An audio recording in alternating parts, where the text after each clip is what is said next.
All right, so today we're talking about the new crypto law that was just signed as part of the $1.2 trillion infrastructure bill, which is a huge victory for President Joe Biden.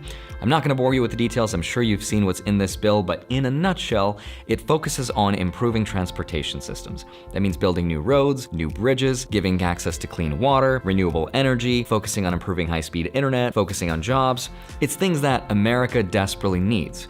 But underneath that, there are three main problems that President Joe Biden is trying to fix. And the first problem is inflation. If you haven't seen this number, the CPI, the Consumer Price Index for last month in October came in at 6.2%, which blew everyone away. That's insanely high.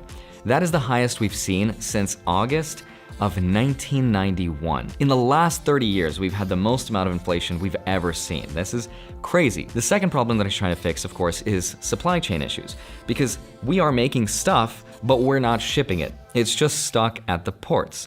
And so the idea is, if we focus on improving that infrastructure, hopefully we can ship that stuff, because as of right now, if you're not shipping that stuff, if you combine that with high demand, then you have a lot of people competing for the same limited amount of stuff, which drives the price up, hence inflation. And the third thing he's trying to improve, of course, is labor shortage. Because if we get more people back to work, then hopefully there's more competition, which should drive prices to go lower. But in today's video, I want to focus on the crypto aspect of things and how it affects investors, specifically crypto investors, because full disclosure, I invest in a lot of crypto, so it's mostly a PSA to me because it's going to affect me a lot. Let's just get right into it.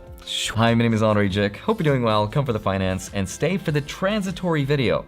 You know, if inflation goes away by the year 3021, technically Jerome Powell could say, see, I told you inflation wasn't permanent. I just never defined how long transitory really meant.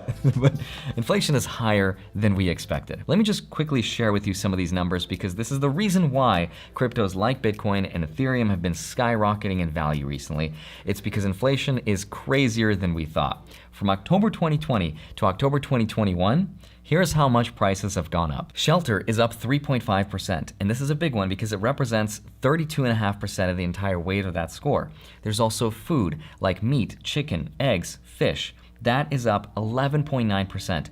We also have utilities like our electricity, which is up 6.5%. Our gas bills are up 28.1%.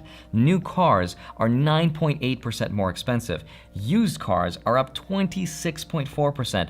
Rental cars, crazy, 39.1%. We're not done, because insurance on those cars is up 6.3%. Maintenance on those cars up 5.4%.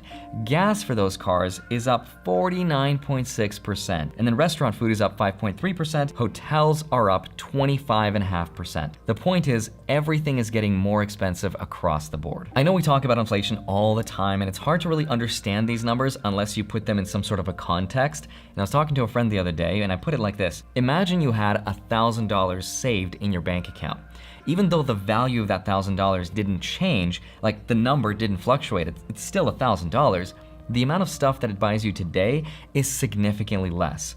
For example, if you were to spend that $1,000 today, you would buy $900 worth of new car today versus last year, or $880 worth of food, or $750 worth of hotel nights, or $736 worth of used car, or only $500 worth of gas.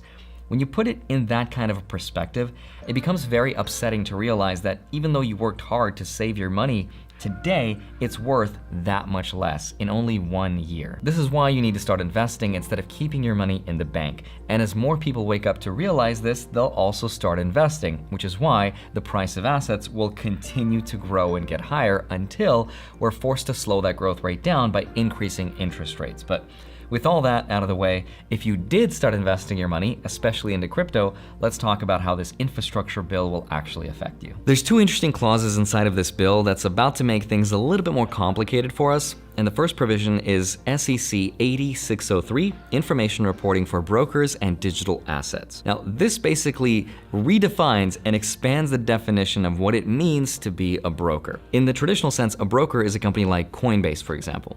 Whenever we buy our assets, Bitcoin, Ethereum, Dogecoin, whatever it might be, from Coinbase, we are buying directly from Coinbase. In other words, Coinbase is the one selling us those assets at whatever price Coinbase decides to set them to. This is in comparison to an exchange, someone like Coinbase Pro, which matches buyers with sellers. So if I'm buying my Bitcoin on Coinbase Pro, the reason it's cheaper is because I'm buying directly from another seller instead of from another company that's facilitating the trade. For example, Robinhood, whenever we buy stocks and crypto on Robinhood, that's considered a broker. We are buying it directly from Robinhood. Robinhood is not matching us to another seller. It's very important to understand the difference between these two because it's about to change. So let me just tell you what this is. It's a little wordy and complicated, and then I'll break it down. It defines a broker as any person who, for consideration, is responsible for regularly providing any service effectuating transfers of digital assets on behalf of another person. A lot of complicated words to unpack here, but what this means is that if you're somebody who is transferring digital assets on the blockchain, which includes cryptocurrencies, it includes NFTs, tokens of any kind, anything that's on the blockchain, you are legally required to report every one of those transactions because you would be classified as a broker. The problem with this, though, is that it's such a broad definition that includes literally everyone that's participating in crypto, including people that are potentially investing, people that are staking, validating, nodes, hardware developers, business people, pretty much everyone and anyone, even though they might not be knowingly transferring those digital assets because that's part of how the blockchain works. Well, Andre, I'm not a node, a miner, or a validator. I'm not a hardware developer. I just buy Bitcoin and I invest. This is not going to affect me. That's not necessarily true either, and it could potentially affect you as well, and here's how. Let's imagine you have two wallets, one on a decentralized exchange and another wallet with Coinbase. Let's imagine you wanted to buy some Ethereum, but you didn't want to buy it with Coinbase, you wanted to buy it with a decentralized exchange because you can buy some there, you could stake it, you could earn some more Ethereum, and when you're happy, you might want to sell it and convert it back to the dollar. So you might want to transfer it back to Coinbase and then sell it, in which case Coinbase would be required to send you Form 1099-B, which shows you the profit from the sale. The problem is, this is where it gets complicated, is that Coinbase has no way of knowing what your cost basis is. In other words, it has no idea what price you bought your Ethereum at and how many Ethereums you earned off of some decentralized exchange because that exchange might not be regulated, it might not send data to the IRS, and Coinbase would have no way of knowing how much money you spent when you initially invested into it, which means you would have a profit that is potentially much larger than what you actually made. A workaround or a potential solution to this problem is to make sure that you keep a meticulous track record of all of your cost basis. In other words, everything you earned from crypto to tokens to NFTs, whether it was free or not, you have to make sure you know what price you got in at.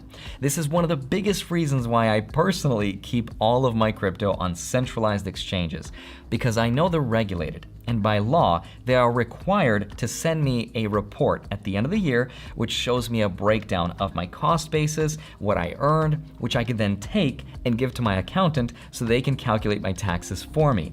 Otherwise, doing this stuff on decentralized exchanges becomes a logistical nightmare that I have to prove to the IRS how much money I actually made. That is not a game I want to play. The second provision that changed is something called 6050I.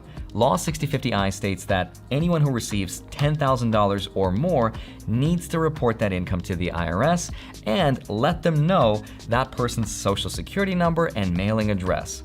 By definition of this law, if we do not comply, that is considered a federal offense. This means everything that's on the blockchain, from crypto, tokens, NFTs, you name it. This means that the crypto world is about to see a lot of transfers of 9,999. Before we get into the conspiracy theories of why the government is doing this, the reason's really simple. It's because they want people to pay their fair share in taxes, which should include stocks, real estate, and crypto as well, because they estimate that they could raise something like $28 billion doing this, and ultimately that's a good thing. People, and especially brokers like Coinbase, should pay their taxes. The real problem, though, is liability. A lot of people who use crypto value their privacy, and if we go to buy our Tesla with crypto, Elon, come on, man, please. Then we are giving up that much more information because Tesla would require us to give up our social security number and our mailing address. And there's nothing wrong with that, but that makes our data that much more vulnerable if that company gets compromised. Like Robinhood, for example, which recently had its data leaked. It just sent me an email telling me that my name was exposed, but imagine if they had my social security number and my mailing address. Wait, they already do. Other than that though, the bill got majority support from both political parties, so let me just quickly give you the numbers and then I'll tell you what this means for inflation going forward. So $550 billion of the $1.2 trillion is going towards new spending, which includes $110 for roads and bridges. That's part of fixing the supply chain stuff. This is good. $66 for railroads, again, supply chains and transportation. $65 for broadband. $55 for water infrastructure.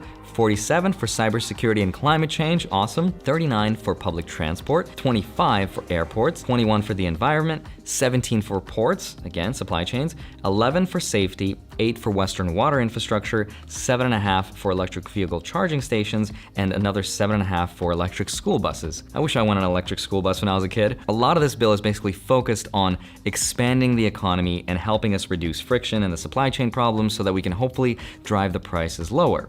In the short term though, economists are saying that this will increase inflation, but hopefully it won't be as bad and that it'll be transitory.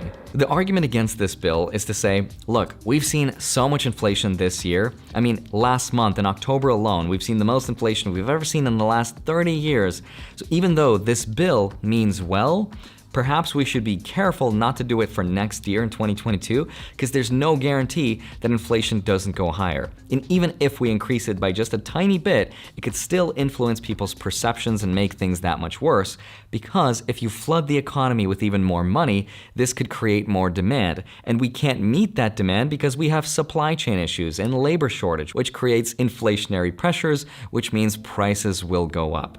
The counter-argument against that argument is to say, this is true, inflation though shouldn't increase that much, demand shouldn't go up much higher, and over the long term, this should ease inflationary pressures. Personally, I could see both sides of the argument. I could see how flooding the economy could potentially create more demand, which is not what we want when we can't meet that demand, because that's how things become more expensive. But on the flip side, I can also see the argument that improving our infrastructure is very important in increasing our economic capacity and alleviating those inflationary pressures, even if in the short term, it's gonna increase inflation just a little bit, because in the future, we might not ever get the chance to do this again. So I could see both sides. As far as inflation goes though, we won't know for sure what it's gonna look like until at least the middle of 2022, about July, when the Fed has stopped tapering, at which point then we'll know, and based on things so far, it's probably gonna be higher than we expect. I'm just crossing my fingers that Evergrande doesn't affect our supply chain problems, because if Evergrande goes down, which is a huge real estate giant, then that could choke China's supply chains. And because everything is made in China, we wouldn't want China's supply chains to get even worse, because that will make it worse for us back home, which of course contributes significantly to that inflation. So that's two sides of the argument, pros and cons, but I'd love to hear your thoughts. As always, don't forget to have a wonderful day. Smash that like button, subscribe if you haven't already. Go get up to $250 worth of free Bitcoin at this BlockFi link right here, blockfi.com/Andre. Go get your 2 free stocks with Webull, and once you've done that, go track them automatically with a spreadsheet linked down below in my Patreon. Love you, thank you so much for watching this video. I'll see you back here on Monday, Friday, sometimes Wednesday. I'll see you soon, bye-bye.